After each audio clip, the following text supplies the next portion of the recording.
Great Expectations by Charles Dickens. Chapter 8.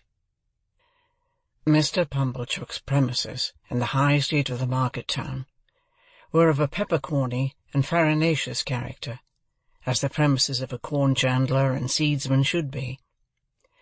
It appeared to me that he must be a very happy man indeed to have so many little drawers in his shop, and I wondered, when I peeped into one or two on the lower tiers, and saw the tied-up brown paper packets inside, whether the flower seeds and bulbs ever wanted of a fine day to break out of those jails and bloom. It was in the early morning after my arrival that I entertained this speculation. On the previous night I had been sent straight to bed in an attic with a sloping roof, which was so low in the corner where the bedstead was that I calculated the tiles as being within a foot of my eyebrows. In the same early morning I discovered a singular affinity between seeds and corduroys. Mr. Pumblechook wore corduroys, and so did his shopman, and somehow there was a general air and flavour about the corduroys, so much in the nature of seeds, and a general air and flavour about the seeds, so much in the nature of corduroys, that I hardly knew which was which. The same opportunity served me for noticing that Mr. Pumblechook appeared to conduct his business by looking across the street at the saddler, who appeared to transact his business by keeping his eye on the coachmaker, who appeared to get on in life by putting his hands in his pockets and contemplating the baker, who in his turn folded his arms and stared at the grocer, who stood at his door and yawned at the chemist. The watchmaker, always poring over a little desk with a magnifying glass at his eye, and always inspected by a group of smock-frocks poring over him through the glass of his shop window, seemed to be about the only person in the High Street whose trade engaged his attention. Mr. Pumblechook and I breakfasted at 8 o'clock in the parlour behind the shop, while the shopman took his mug of tea and hunch of bread and butter on a sack of peas in the front premises. I considered Mr. Pumblechook wretched company. Besides being possessed by my sister's idea that a mortifying and penitential character ought to be imparted to my diet, besides giving me as much crumb as possible in combination with as little butter, and putting such a quantity of warm water into my milk that it would have been more candid to have left the milk out altogether. His conversation consisted of nothing but arithmetic. On my politely bidding him good morning, he said pompously, 7 times 9, boy. And how should I be able to answer, dodged in that way, in a strange place, on an empty stomach? I was hungry, but before I had swallowed a morsel, he began a running sum that lasted all through the breakfast. 7 and 4 and 8 and 6 and 2 and 10, and so on. And after each figure was disposed of, it was as much as I could do to get a bite or a sup before the next came, while he sat at his ease guessing nothing, and eating bacon and hot roll in, if I may be allowed the expression, a gorging and gormandizing manner. For such reasons I was very glad when 10 o'clock came, and we started for Miss Havisham's, though I was not at all at my ease regarding the manner in which I should acquit myself under that lady's roof. Within a quarter of an hour we came to Miss Havisham's house, which was of old brick and dismal, and had great many iron bars to it. Some of the windows had been walled up.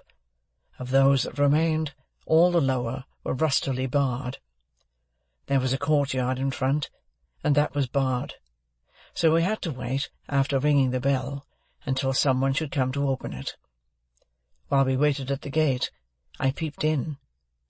Even then Mr. Pumblechook said, "And 14?" But I pretended not to hear him, and saw that at the side of the house there was a large brewery. No brewing was going on in it, and none seemed to have gone on for a long, long time. A window was raised, and a clear voice demanded, "What name?" To which my conductor replied, "Pumblechook." The voice returned, "Quite right." and the window was shut again, and a young lady came across the courtyard with keys in her hand. "This," said Mr. Pumblechook, "is Pip." "This is Pip, is it?" returned the young lady, who was very pretty, and seemed very proud. "Come in, Pip." Mr. Pumblechook was coming in also, when she stopped him with the gate. "Oh," she said, "did you wish to see Miss Havisham?" "If Miss Havisham wished to see me," returned Mr. Pumblechook, discomfited. "Ah," said the girl, "but you see she don't." She said it so finely, and in such an undiscussable way, that Mr. Pumblechook, though in a condition of ruffled dignity, could not protest. But he eyed me severely, as if I had done anything to him, and departed with the words reproachfully delivered, "Boy, let your behaviour here be a credit unto them which brought you up by hand." I was not free from apprehension that he would come back to propound through the gate, "And 16?" But he didn't. My young conductress locked the gate, and we went across the courtyard. It was paved and clean, but grass was growing in every crevice. The brewery buildings had a little lane of communication with it, and the wooden gates of that lane stood open, and all the brewery beyond stood open, away to the high enclosing wall, and all was empty and disused. The cold wind seemed to blow colder there than outside the gate, and it made a shrill noise in howling in and out at the open sides of the brewery, like the noise of wind in the rigging of a ship at sea. She saw me looking at it, and she said, "You could drink without hurt all the strong beer that's brewed there now, boy." "I should think I could, miss," said I, in a shy way. "Better not try to brew beer there now, or it would turn out sour, boy. Don't you think so?" "It looks like it, miss." "Not that anybody means to try," she added, "for that's all done with, and the place will stand as idle as it is till it falls.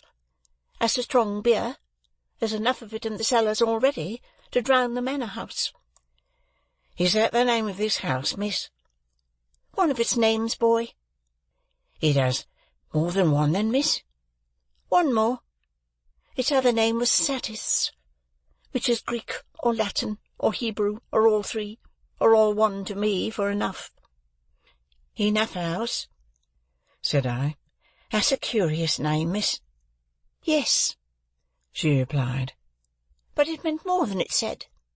It meant, when it was given, that whoever had this house could want nothing else. They must have been easily satisfied in those days, I should think. But don't loiter, boy." Though she called me boy so often, and with a carelessness that was far from complimentary, she was of about my own age. She seemed much older than I, of course, being a girl, and beautiful and self-possessed, and she was as scornful of me as if she had been 21, and a queen. We went into the house by a side door. The great front entrance had 2 chains across it outside, and the first thing I noticed was that the passages were all dark, and that she had left a candle burning there. She took it up, and we went through more passages, and up a staircase, and still it was all dark, and only the candle lighted us. At last we came to the door of a room, and she said, "Go in." I answered, more in shyness than politeness, "After you, miss." To this she returned, "Don't be ridiculous, boy. I'm not going in," and scornfully walked away, and, what was worse, took the candle with her. This was very uncomfortable, and I was half afraid. However, the only thing to be done being to knock at the door, I knocked, and was told from within to enter. I entered, therefore, and found myself in a pretty large room, well lighted with wax candles. No glimpse of daylight was to be seen in it. It was a dressing-room, as I supposed from the furniture, though much of it was of forms and uses then quite unknown to me. But prominent in it was a draped table with a gilded looking-glass, and that I made out at first sight to be a fine lady's dressing-table. Whether I should have made out this object so soon, if there had been no fine lady sitting at it, I cannot say. In an armchair, with an elbow resting on the table, and her head leaning on that hand, sat the strangest lady I have ever seen, or shall ever see. She was dressed in rich materials, satins and lace and silks, all of white. Her shoes were white, and she had a long white veil dependent from her hair, and she had bridal flowers in her hair, but her hair was white. Some bright jewels sparkled on her neck and on her hands, and some other jewels lay sparkling on the table. Dresses, less splendid than the dress she wore, and half-packed trunks were scattered about. She had not quite finished dressing, or she had but one shoe on. The other was on the table near her hand. Her veil was but half arranged, her watch and chain were not put on, and some lace for her bosom lay with those trinkets, and with her handkerchief and gloves and some flowers and a prayer-book, all confusedly heaped about the looking-glass. It was not in the first few moments that I saw all these things, though I saw more of them in the first moments than might be supposed. But I saw that everything within my view, which ought to be white, had been white long ago, and had lost its lustre, and was faded and yellow. I saw that the bride, within the bridal dress, had withered like the dress, and like the flowers, and no brightness left but the brightness of her sunken eyes. I saw that the dress had been put upon the rounded figure of a young woman, and that the figure upon which it now hung loose had shrunk to skin and bone. Once I had been taken to see some ghastly waxwork at the fair, representing I know not what impossible personage lying in state. Once I had been taken to one of our old marsh churches to see a skeleton in the ashes of a rich dress that had been dug out of a vault under the church pavement. Now, waxwork and skeleton seemed to have dark eyes that moved and looked at me. I should have cried out, if I could. "Who is it?" said the lady at the table. "Pip, ma'am." "Pip?" "Mr. Pumblechook's boy, ma'am, come to play." "Come nearer. Let me look at you. Come close." It was when I stood before her, avoiding her eyes, that I took note of the surrounding objects in detail, and saw that her watch had stopped at 20 minutes to 9, and that a clock in the room had stopped at 20 minutes to 9. "Look at me," said Miss Havisham. "You're not afraid of a woman who has never seen the sun since you were born?" I regret to state that I was not afraid of telling the enormous lie comprehended in the answer. "No." "Do you know what I touch here?" she said, laying her hands, one upon the other, on her left side. "Yes, ma'am." It made me think of the young man. "What do I touch?" "Your heart." "Broken." She uttered the word with an eager look, and with strong emphasis, and with a weird smile that had a kind of boast in it. Afterwards she kept her hands there for a little while, and slowly took them away, as if they were heavy. "I am tired," said Miss Havisham. "I want diversion. and I have done with men and women. Play." I think it will be conceded by my most disputatious reader that she could hardly have directed an unfortunate boy to do anything in the wide world more difficult to be done under the circumstances. "I sometimes have sick fancies," she went on, "and I have a sick fancy that I want to see some play. There, there," with an impatient movement of the fingers of her right hand, "play, play, play." For a moment, with the fear of my sister's working me before my eyes, I had a desperate idea of starting round the room in the assumed character of Mr. Pumblechook's chaise cart, but I thought myself so unequal to the performance that I gave it up, and stood looking at Miss Havisham in what I suppose she took for a dogged manner, inasmuch as she said, when we had taken a good look at each other, "Are you sullen and obstinate?" "No, ma'am. I'm very sorry for you. I'm very sorry I can't play just now. If you complain of me, I shall get into trouble with my sister. So I would do it if I could. But it's so new here, and so strange, and so fine and melancholy." I stopped, fearing I might say too much, or had already said it, and we took another look at each other. Before she spoke again, she turned her eyes from me, and looked at the dress she wore, and at the dressing-table, and finally at herself in the looking-glass.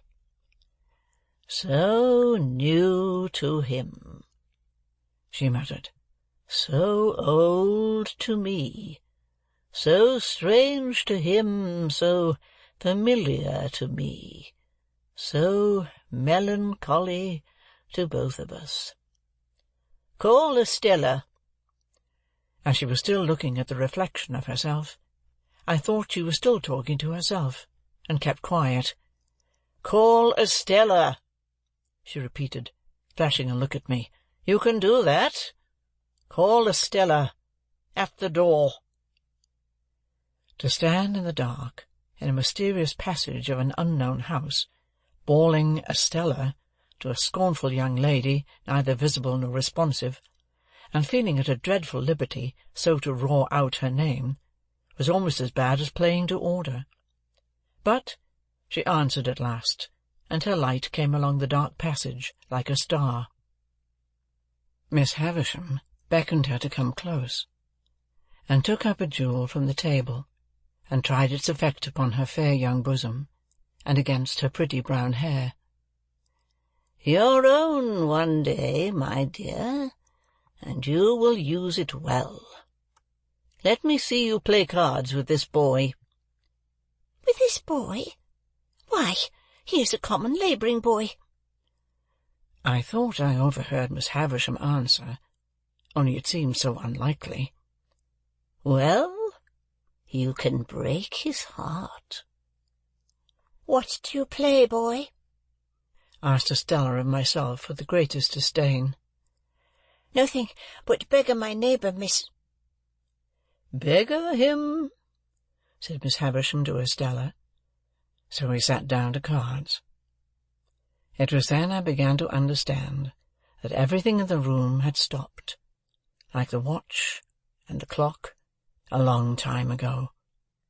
I noticed that Miss Havisham put down the jewel exactly on the spot from which she had taken it up. As Estella dealt the cards, I glanced at the dressing-table again, and saw that the shoe upon it, once white, now yellow, had never been worn. I glanced down at the foot from which the shoe was absent, and saw that the silk stocking on it, once white, now yellow, had been trodden ragged. Without this arrest of everything, this standing still of all the pale, decayed objects, not even the withered bridal dress and the collapsed form could have looked so like grave-clothes, or the long veil so like a shroud. So she sat, corpse-like, as we played at cards, the frillings and trimmings on her bridal dress looking like earthy paper. I knew nothing then of the discoveries that are occasionally made of bodies buried in ancient times, which fall to powder in the moment of being distinctly seen. But I have often thought since that she must have looked as if the admission of the natural light of day would have struck her to dust. "He calls knaves jacks, this boy," said Estella with disdain, before our first game was out. "And what coarse hands he has! And what thick boots!" I had never thought of being ashamed of my hands before, but I began to consider them a very indifferent pair. Her contempt for me was so strong that it became infectious, and I caught it. She won the game, and I dealt. I misdealt, as was only natural when I knew she was lying in wait for me to do wrong, and she denounced me for a stupid, clumsy, labouring boy. "You say nothing of her," remarked Miss Havisham to me, if she looked on. "She says many hard things of you, but you say nothing of her. What do you think of her?" "I don't like to say," I stammered. "Tell me in my ear," said Miss Havisham, bending down. "I think she's very proud," I replied in a whisper. "Anything else?" "I think she's very pretty." "Anything else?" "I think she's very insulting."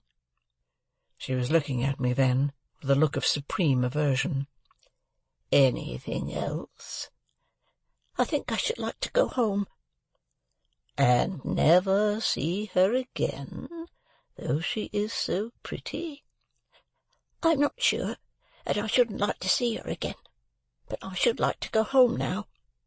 "You shall go soon," said Miss Havisham aloud. "Play the game out." Saving for the one weird smile at first, I should have felt almost sure that Miss Havisham's face could not smile. It had dropped into a watchful and brooding expression, most likely when all the things about her had become transfixed, and it looked as if nothing could ever lift it up again. Her chest had dropped so that she stooped, and her voice had dropped so that she spoke low, and with a dead lull upon her. Altogether she had the appearance of having dropped, body and soul, within and without, under the weight of a crushing blow. I played the game to an end with Estella, and she beggared me. She threw the cards down on the table when she had won them all, as if she despised them for having been won of me. "When shall I have you here again?" said Miss Havisham. "Let me think." I was beginning to remind her that to-day was Wednesday, when she checked me with her former impatient movement of the fingers of her right hand. "There, there! I know nothing of days of the week. I know nothing of weeks of the year. Come again after 6 days. You hear?" "Yes, ma'am." "Estella, take him down.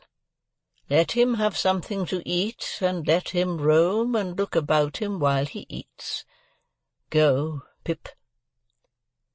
I followed the candle down, as I had followed the candle up, and she stood it in the place where we had found it. Until she opened the side entrance, I had fancied, without thinking about it, that it must necessarily be night-time. The rush of the daylight quite confounded me, and made me feel as if I had been in the candlelight of the strange room many hours.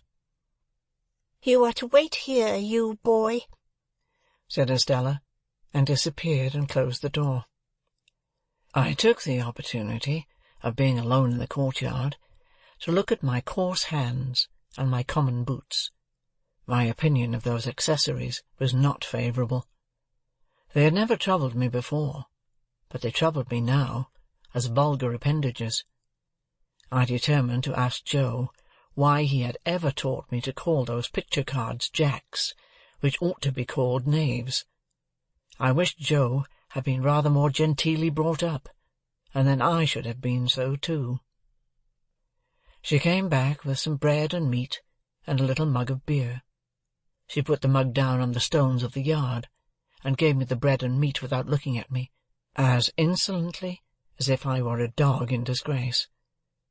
I was so humiliated, hurt, spurned, offended, angry, sorry, I cannot hit upon the right name for the smart.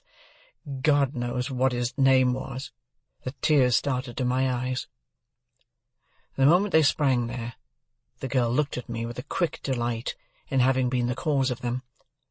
This gave me power to keep them back and to look at her. So, she gave a contemptuous toss, but with the sense, I thought, of having made too sure that I was so wounded, and left me.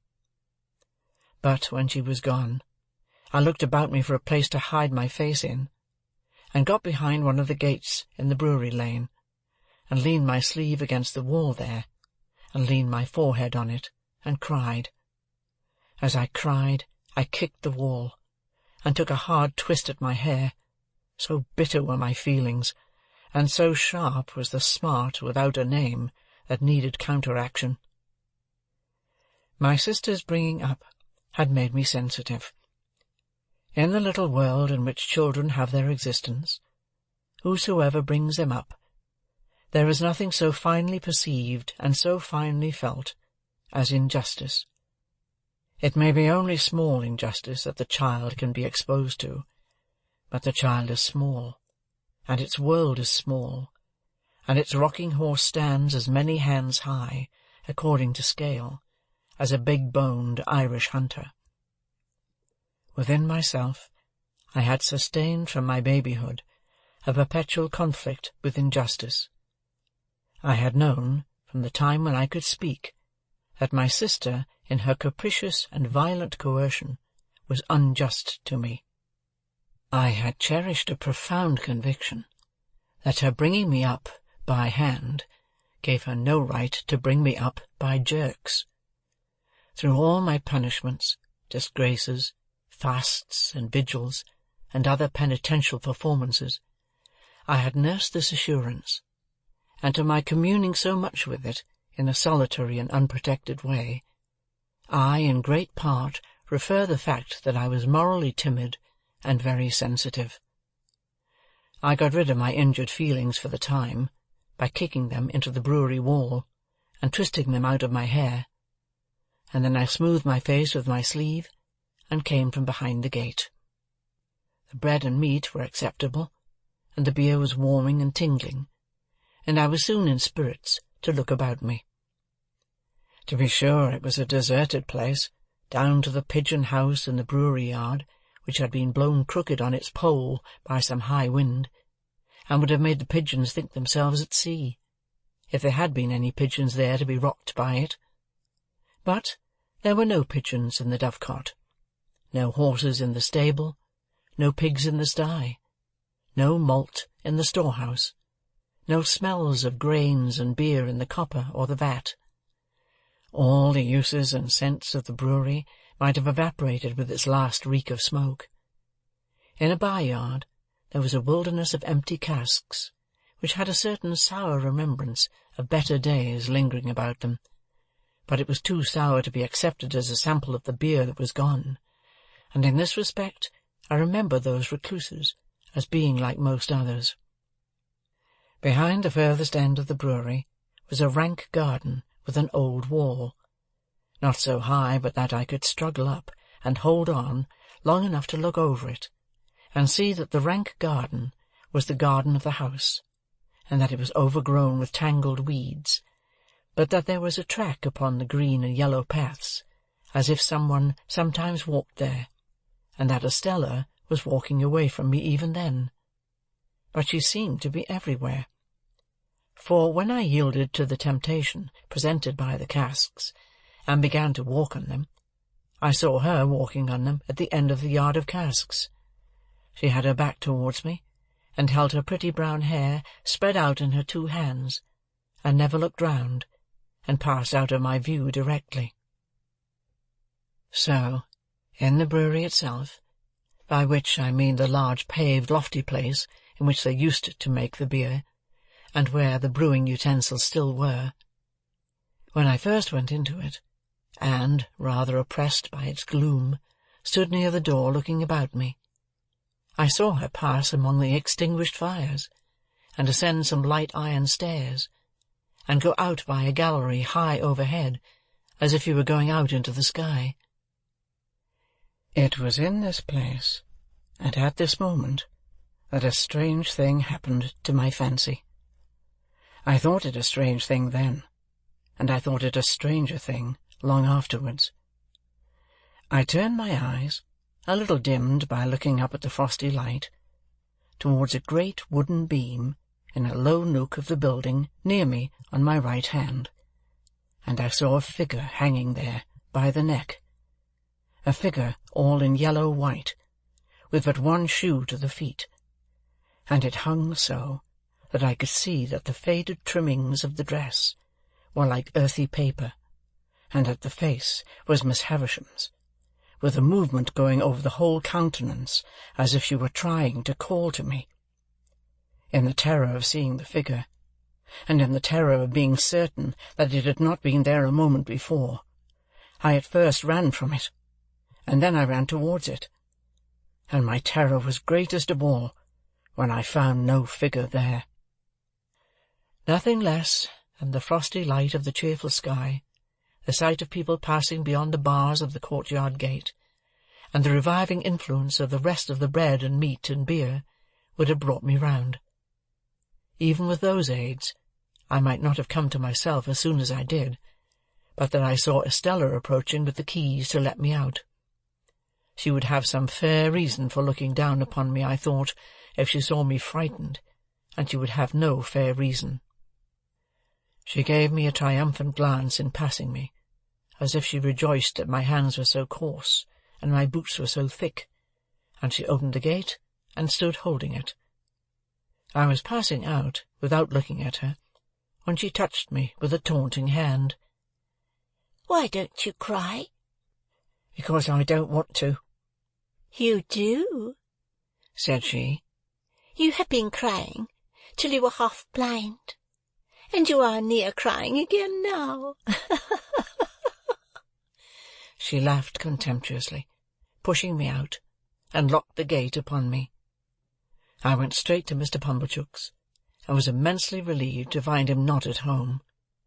So, leaving word with the shopman on what day I was wanted at Miss Havisham's again, I set off on the 4-mile walk to our forge, pondering as I went along on all I had seen, and deeply revolving that I was a common labouring boy, that my hands were coarse, that my boots were thick, that I had fallen into a despicable habit of calling knaves jacks, that I was much more ignorant than I had considered myself last night, and generally that I was in a low-lived, bad way.